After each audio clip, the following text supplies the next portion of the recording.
Manchester United တင်ဟာအရေးသွင်းမြင်လူငယ်တူအဖြစ်သတ်မှတ်ခံထားရတဲ့ကိုလံဘီယာလူငယ်ကျယ်ဝင့်ကိုခေါ်ယူဖို့သဘောတူညီမှုရသွားပြီလို့သိရပါတယ်။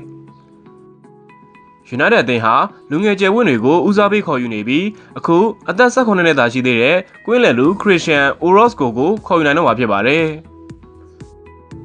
ကိုလံဘီယာလူမျိုးဂျာနယ်လစ်တူဖြစ်သူ PP Syria က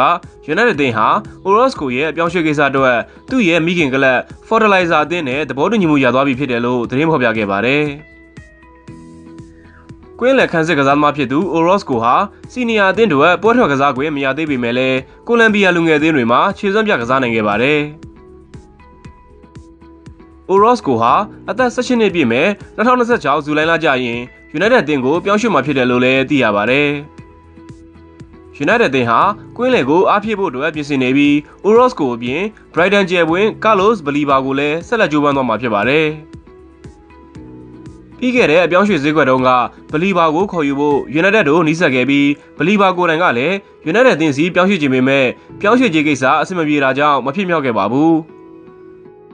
United အသင်းကဘလီဘာအတွက်ပြောင်းရွှေ့ခြင်းနဲ့ကစားသမားအလိုက်ပေးပြီးတော့ကမ်းလှမ်းခဲ့ပေမဲ့ Brighton အသင်းကဘလီဘာကိုပေါင်115သန်းအထိလိုချင်တာကြောင့် United အသင်းရဲ့ကမ်းလှမ်းမှုကိုညှင်းဆန်ပယ်ချခဲ့ပါတယ်။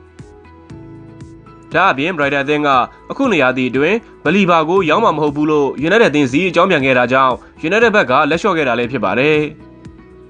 ဒါပေမဲ့ United အသင်းဟာဘလီဘာကိုခေါ်ယူဖို့ပြန်လည်ကြိုးပမ်းမှာဖြစ်ပြီးဒီရာသီကုန်ကျရင်စာချုပ်တန်ပြည့်မဲ့ဝါရင်ကွင်းလယ်လူကက်စမဲရိုနဲ့လမ်းခွဲဖို့နှီးစပ်နေတဲ့အပြင်ဆန်ချိုမာလာစီယာတို့ကိုရောင်းချငွေရှာသွားမှာဖြစ်သလိုရရှိလာတဲ့ငွေကြေးနဲ့ဘလီဘာကိုကမ်းလှမ်းသွားဖို့စီစဉ်ထားတယ်လို့လည်းသိရပါတယ်။